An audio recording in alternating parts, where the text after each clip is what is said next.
Hello, my dear Walking with Jesus friends on this Friday. Come again with me back to Jerusalem and the story we're following of significant events in the decades following the resurrection and ascension of Jesus Christ. Yesterday, we watched as Barnabas and Saul left Jerusalem with a young man, John Mark, who wanted to travel with them. They headed north to Syrian Antioch, a city much larger than Jerusalem. But size wasn't the only distinguishing thing about Syrian Antioch. Its very name shows us that this Antioch was not in Israel, but in Syria. I'm confident John Mark had never been that far from home before, but Barnabas and Saul were returning to Antioch, where they had spent the past many months leading a spiritual movement, according to Acts chapter 11. Syrian Antioch was primarily Gentile in population, but also very diverse, with ethnic groups from Africa, the Greek provinces, and even lands to the east of Israel. Antioch was the fourth most significant city in the entire Roman Empire in those days, and therefore a strategic city in the world. That may be why God was greatly working there, and followers of Jesus were first given the name Christian there in Syrian Antioch, according to Acts chapter 11, verse 26. Acts chapter 13, verse 1, gives us a picture of how the Christians in that city reflect the diversity and strategicness of Antioch. Now, in the church in Antioch, there were prophets and teachers: Barnabas, Simeon called Niger, Lucius of Cyrene, Manaen, who had been brought up with Herod the Tetrarch, and Saul. Pause.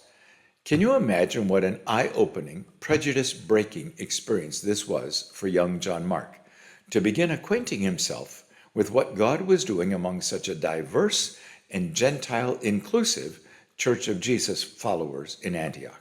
What a contrast to the Messianic church in Jerusalem, where John Mark had grown up. I wonder how it compares to your church or the churches in your city. While Dr. Luke doesn't give us much detail about these leaders of the Antioch church, let's pause to take a closer look and try to understand why God would want us to know them. What significance could it have 2,000 years later, where you and I live in our modern world? Normally, when groups of people are named, the first named is the primary leader, followed by the others in descending order of importance. Don't miss that, friends, for this list tells us that in the Antioch church, at least at that moment, Barnabas was considered the primary leader, and Saul the last among the leaders. Next, after Barnabas, is a man named Simeon. Of course, Simeon was a fairly common Jewish name. You may remember the devout Simeon, who celebrated the arrival of infant Jesus in the temple area, and then Simeon both prophesied and prayed over them. Remember Luke chapter 2? But why would Dr. Luke tell us that this Simeon in the Antioch church had a nickname, Niger? That word in the languages of the first century was almost always used to indicate a very dark or even black color. While we know the Antioch church also had a leader from Cyrene, Africa, I've wondered if this Simeon may have been from Ethiopia, or maybe even a Bedouin whose skin was darkened by his nomadic lifestyle in the hot, dry wilderness sun, or perhaps even a man from the eastern Arab region. The name Lucius of Cyrene suggests Lucius was an African man from the great North African city of Cyrene, which is today in Libya. Cyrene had a large Jewish population and lots of trade and travel between Cyrene and Caesarea, Jerusalem, and Syrian Antioch in the north. You may recall, as Jesus was led away from Governor Pilate and began his walk to Golgotha Hill for crucifixion, Jesus stumbled under the weight of the crossbeam, and soldiers grabbed a man out of the crowd and put the crossbeam on him. That man was identified as Simon of Cyrene, according to Luke chapter 23. Was Lucius an African businessman who traveled back and forth between Cyrene, Africa, and Syrian Antioch, or had he made Antioch his home? So it appears in big, bustling, busy Antioch, the Holy Spirit had raised up an African named Lucius from Cyrene, and also a dark or black man named Simeon, to be among the Spirit-anointed teachers and leaders of the church in Syrian Antioch. where followers of Jesus were first called Christians. I celebrate that. Do you, my friends? Acts 13 verse 1 also introduces us to a church leader named Manaen. But Luke adds a very interesting and important note, which Bible scribes have put in parenthesis as explanation of this man, who had been brought up with Herod the Tetrarch. Knowing what you do about the ruthless King Herod clan, can you imagine the response of people whenever Manaen was introduced as one who had spent time with the Herod family? This title, Herod the Tetrarch, applies to King Herod Antipas, the king who had John the Baptist beheaded, according to Matthew chapter 14. Of course, we don't know what relationship Manaen had with Herod, do we? Perhaps Manaen's family was employed in some way by the Herod family.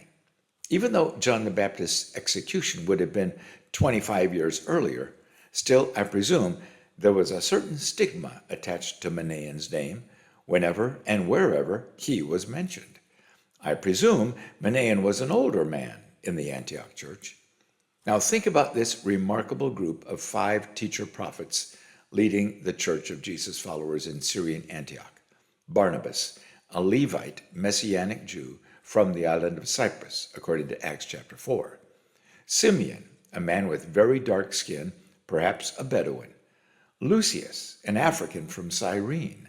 Manaen, who had grown up with Herod Antipas, the murderer, and Saul, the passionate Pharisee turned evangelist. Wow, what a group!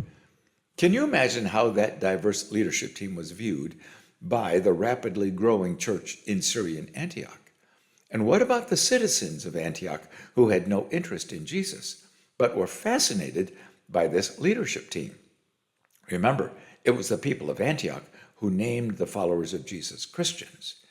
And what about the Messianic Jewish followers of Jesus in Jerusalem, or the Gentile Christians in Caesarea, or the Samaritan Christians in Samaria?